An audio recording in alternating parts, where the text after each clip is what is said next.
Assalamualaikum warahmatullahi wabarakatuh. Teman-teman, pada mulanya saya punya hipotesa nih. Hipotesa itu adalah kesimpulan awal. Saya menyimpulkan bahwa seorang eksekutif, pengusaha aja lah, jangan eksekutif, itu tidak bisa dirangkap oleh seorang kiai. Awalnya Pak. Jadi kalau mau kiai aja, kalau mau pengusaha aja. Jangan disambi-sambi. Begitu saya meneliti gitu ya, kiai, itu saya ketemu satu namanya Profesor Dr. Kiai Haji Asep Saifuddin Khalim, MA. Ini saya promosikan ini, dan saya like Pak Asep Saifuddin. Assalamualaikum Pak. Ini saya hormat kepada Bapak gitu, walaupun kita belum pernah ketemu. Pak Asep Saifuddin Khalim ini lahir 16 Juli 1955 Pak. Beliau sekarang anggota P3. Beliau menjabat sebagai Ketua Perguru Indonesia. Pergunu, jadi Persatuan Guru-Guru NU gitu Pak.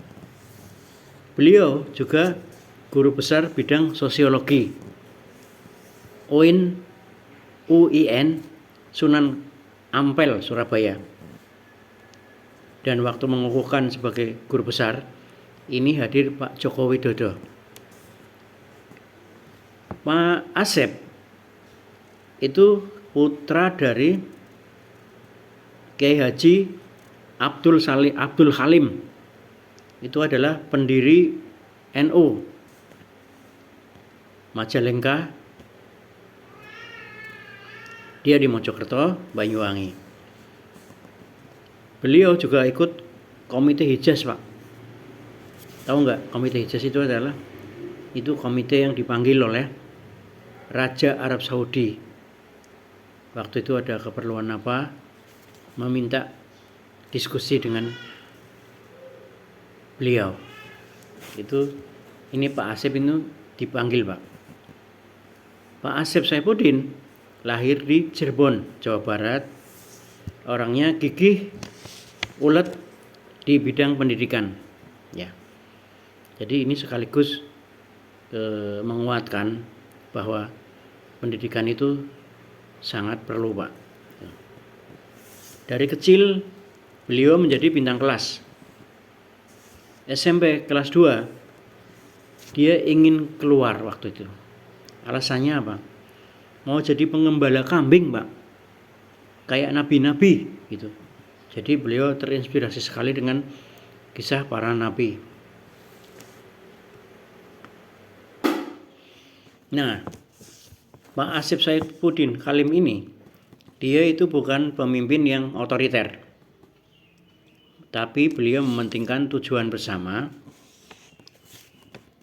Jadi nggak otoriter Pak. Jadi yang dia pentingkan adalah tujuan bersama. Tahun 2022,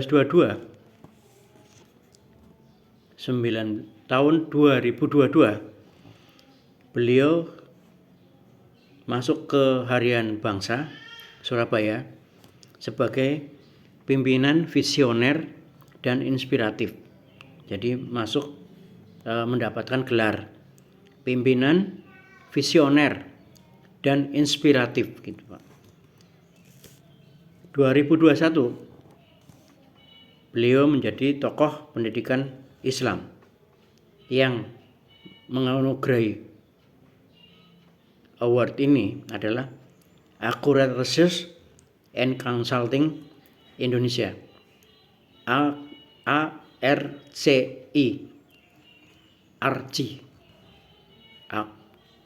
Accurate Research Consulting Indonesia.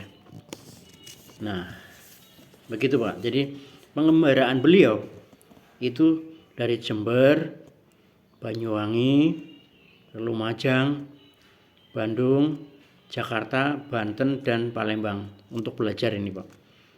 Sampai ke Surabaya, akhirnya bermukim di Surabaya.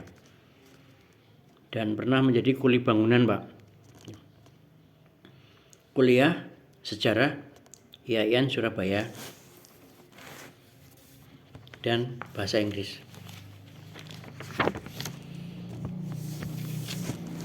Nah, Pak Asep ini punya sekolah gratis Pak, namanya Hikmatul Amanah di Desa Bandungan Jati. Beliau juga punya Institut Kiai Haji Abdul Halim. Ini yang tadi bisa S2, bisa S3. Jadi itu kata-kata motonya ya Pak, membangun Indonesia tidak bisa tidak, harus dimulai dari pendidikan. Ini semua untuk meningkatkan kualitas idealisme. Kita berjuang untuk melindungi NKRI. Ini beliau menyampaikan ini pada tahun 2020. Jadi pendidikan Pak, pendidikan itu penting. Beliau pernah kuliah di Malang, Magister Unisma Malang, Doktor dari Unmer Malang, dan dia mengajar di guru SMA 2 Lamongan selama 7 tahun pernah itu. Lah, pondok pesantren yang didirikan oleh beliau itu menolak bantuan dari pemerintah dan pernah dikunjungi oleh Al-Azhar Kairo. Kemungkinan ada kerjasama juga. Nah, beliau juga Ketua CNU Surabaya, Ketua MUI Surabaya, anggota DPR Surabaya, tapi akhirnya dia mundur dengan alasan nggak enjoy jadi anggota DPR. Jadi lebih memilih dunia pendidikan. Jadi ini juga warning buat teman-teman ya. Ya, jadi kalau ada bidang-bidang yang tidak sesuai dengan passion Anda, itu buang aja. Fokuslah pada kelebihan Anda, fokuslah pada passion Anda. Kemudian beliau juga menjadi dosen IAIN Surabaya. Ini uniknya Pak.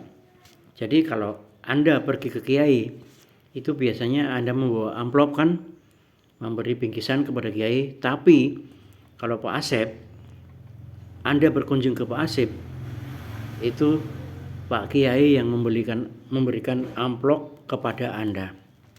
Dan ini dijuluki menjadi Kiai miliarder tapi dermawan. Jadi kalau Anda ke sana nanti, saya juga belum pernah, nanti Anda akan diajak untuk sarapan bareng. Jadi beliau suka punya kebiasaan sarapan pagi bareng dengan tamu-tamunya. Lalu setelah sarapan biasanya Anda diberi sarung dan kain dan beri amplop satu-satu.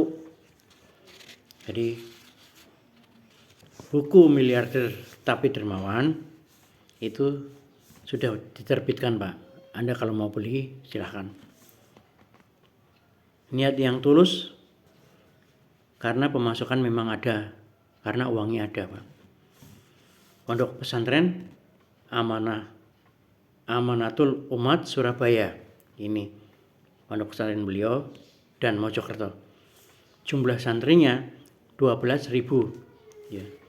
Pendapatan per bulan itu 9 M Pak gitu. Jadi kalau pergi itu Bapak ini selalu bawa uang ratusan juta dalam tasnya dan diberikan kepada orang-orang yang ia temui Pak.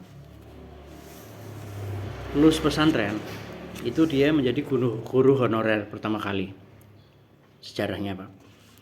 Lalu dia sampai sekarang udah mendirikan perguruan tinggi internasional yang tadi menyebabkan dia terpanggil ya, tertantang untuk sekolah S3. Jadi karena aku mendirikan perguruan tinggi internasional, apa dunia bilang kalau saya tidak doktor, sehingga dia berani dan bisa lulus doktor di sekolah apa tadi, Unmer ya, di Unmer. Dan di dalam buku yang tadi, buku Miliarder Tapi Dermawan, itu Pak Dahlan Iskan itu memberikan testimoninya kepada beliau.